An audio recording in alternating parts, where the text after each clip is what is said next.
Human history is full of paradoxes, and perhaps none is more disturbing than this. People often worship the very leaders who exploit them, who betray them, and who manipulate them. At first glance, it seems irrational. Why would anyone revere a corrupt leader? Why would the masses defend someone who steals from them, lies to them, and builds his power on their backs?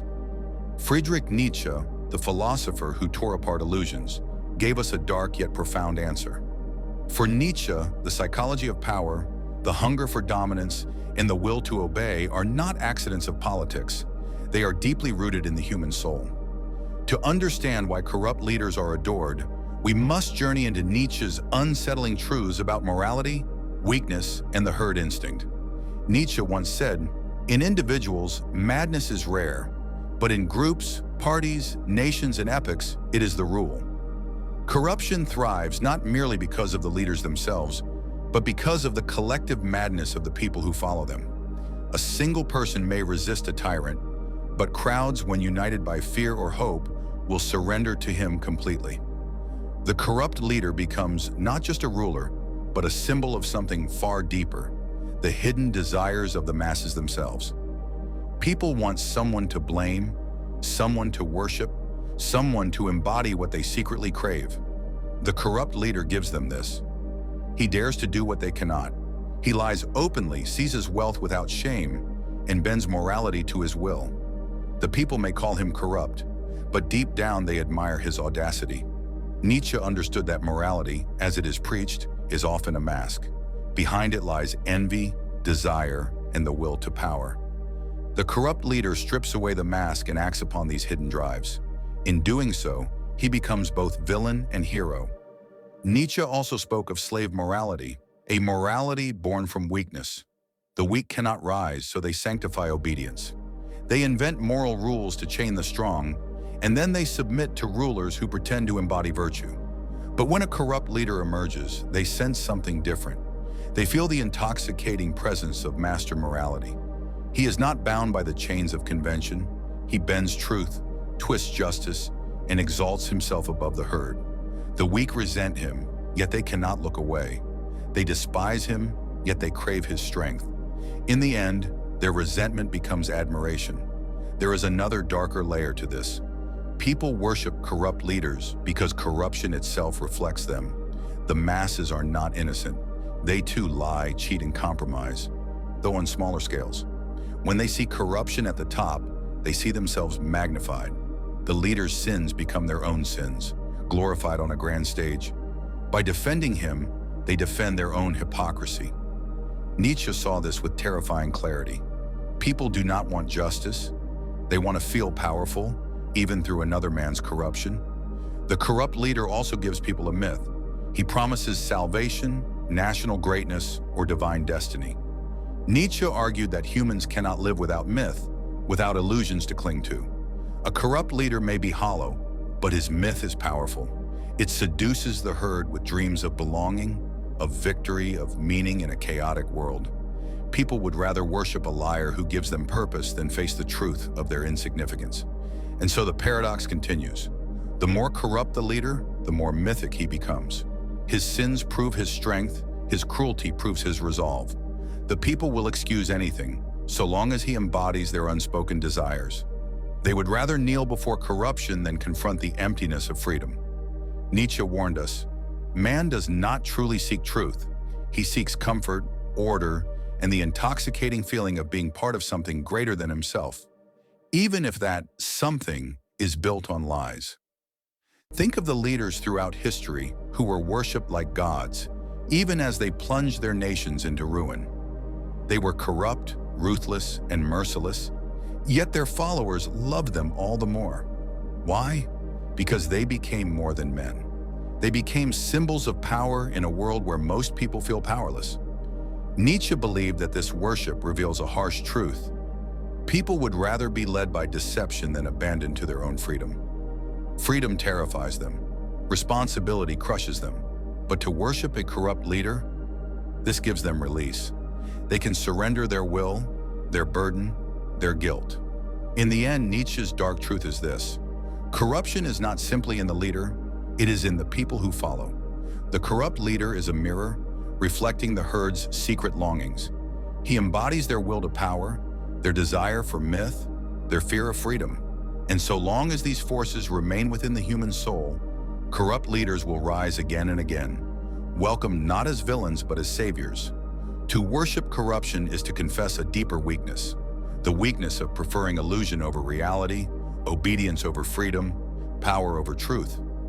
Nietzsche forces us to confront this uncomfortable question. When we see people worship a corrupt leader, are we truly witnessing their madness, or are we perhaps witnessing the truth of what humanity has always been? Nietzsche once described human beings as creatures standing on the edge of an abyss, terrified of falling into meaninglessness. And in their terror, they cling to leaders, even corrupt ones, as anchors of stability. A corrupt leader may destroy the laws, betray his promises, and exploit the masses, but he gives them something more valuable than honesty. He gives them certainty. Certainty is the drug that the herd craves most, and the corrupt leader dispenses it in endless supply. People are not drawn to the truth. The truth is cold, merciless, and indifferent to human suffering. Nietzsche's philosophy reveals that what people seek is not truth, but illusion.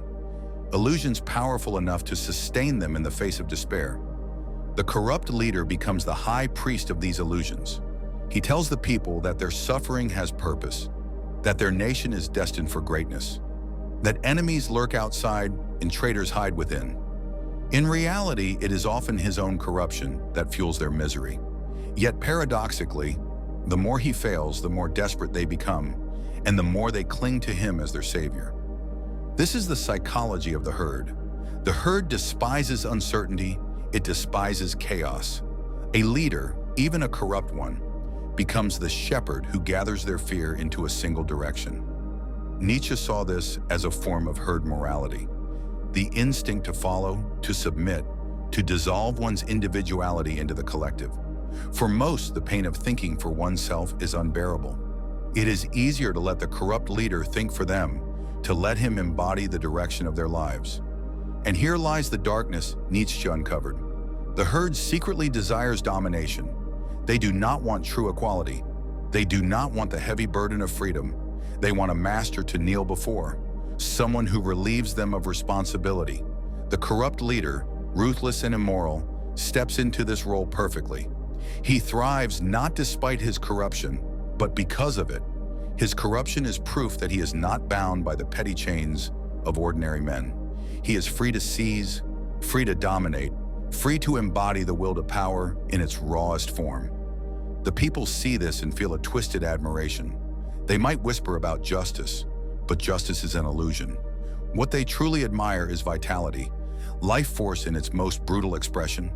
They project their own suppressed desires onto him, their envy, their greed, their thirst for recognition. They cannot act upon these desires themselves, but they live them vicariously through him. The corrupt leader becomes a vessel for their instincts. Nietzsche warned us about this very process when he described the Übermensch, the one who creates values, who rises above the herd's morality. Yet in their confusion, the masses mistake the corrupt tyrant for the Übermensch. They believe his arrogance is strength, his lies are vision, his cruelty is greatness. But he is not the creator of new values. He is the destroyer of them. Still, the herd does not care.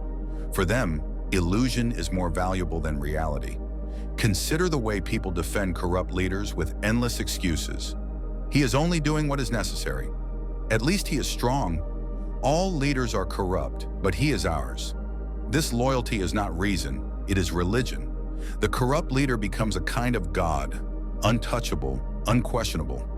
Nietzsche would say this is the return of idolatry in modern form. The crowd does not worship truth, they worship power. They bow before the idol because it radiates the force of life that they themselves lack.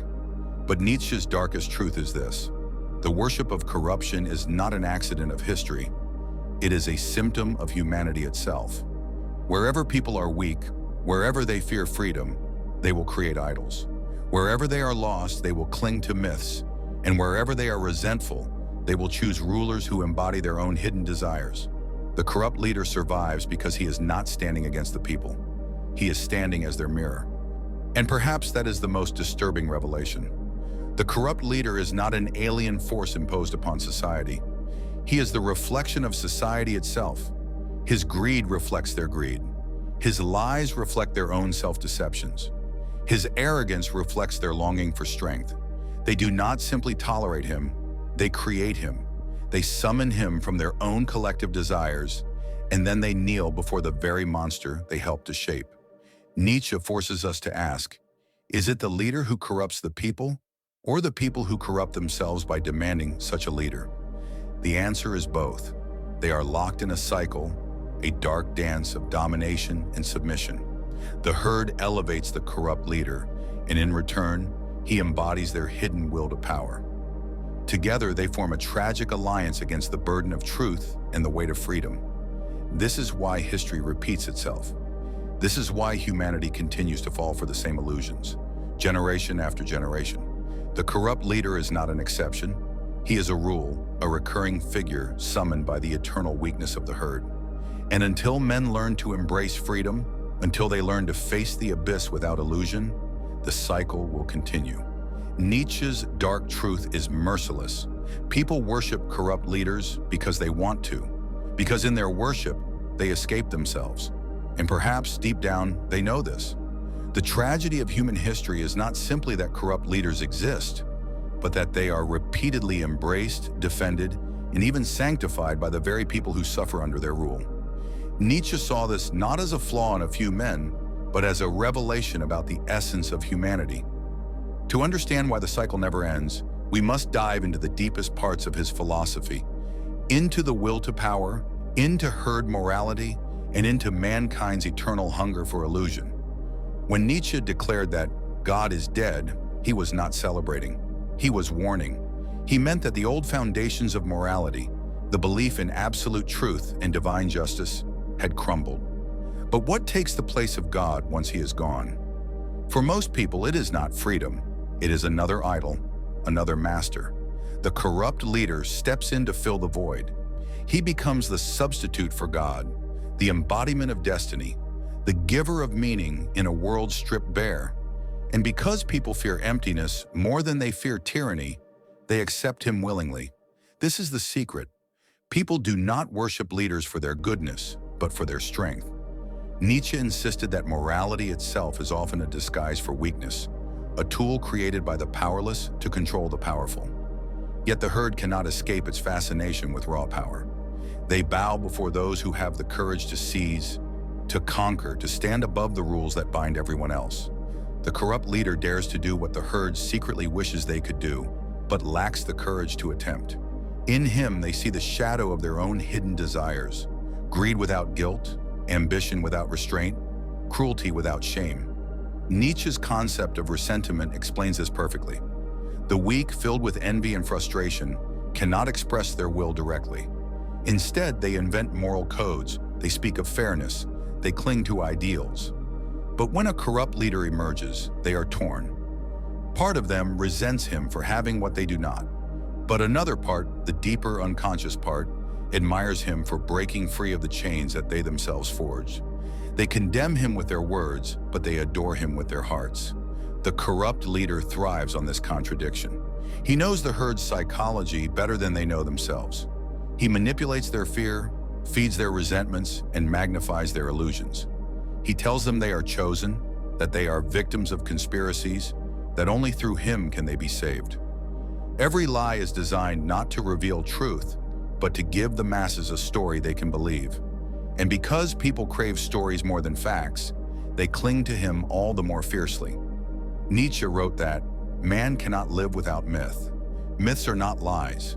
They are necessary illusions that hold life together. But when a society loses noble myths, when it has no higher vision to strive for, it falls prey to corrupted myths. The corrupt leader supplies these myths like a drug dealer supplying poison. He becomes the central figure of a false religion. His corruption is excused because his myth is more valuable than his morality. Think of how often people say, yes, he is corrupt, but he is strong. Yes, he lies, but he lies for us. Yes, he is ruthless, but he is ruthless against our enemies. Here we see Nietzsche's truth exposed. What people want is not justice, but protection. Not morality, but belonging. Not honesty, but the intoxicating illusion of greatness. The corrupt leader becomes the father, the savior, the protector against a chaotic world. The herd would rather submit to his lies than confront the terror of freedom. And this leads us to Nietzsche's most unsettling insight. Freedom is unbearable for the majority. True freedom requires courage, responsibility, and the strength to stand alone before the abyss. Most people cannot do this. They would rather hide within the herd, obey commands, and surrender their individuality. A corrupt leader gives them exactly what they want: release from freedom. They no longer have to think, to struggle, to face themselves. The leader does it for them. He becomes their conscience, their truth, their God. But here is the danger Nietzsche saw. This worship of corruption leads not to strength, but to decadence. A society that venerates corruption is a society already decaying. Its people no longer aspire to greatness. They crave comfort, protection, and illusion. They accept injustice as long as their myths are preserved. They accept lies as long as they are beautiful. They accept cruelty as long as it makes them feel powerful by association. The corrupt leader flourishes in this soil because he is not fighting against the herd. He is the flowering of the herd's own hidden corruption. This is why Nietzsche's words remain relevant. Insanity in individuals is something rare, but in groups, parties, nations, and epochs, it is the rule. The herd worships corruption collectively. They create a shared madness, a communal illusion that blinds them to reality. Once they have chosen their idol, nothing can break their faith. Not facts, not reason, not suffering. They would rather collapse into ruin than admit their God was a fraud. And so the cycle repeats. When one corrupt leader falls, another rises.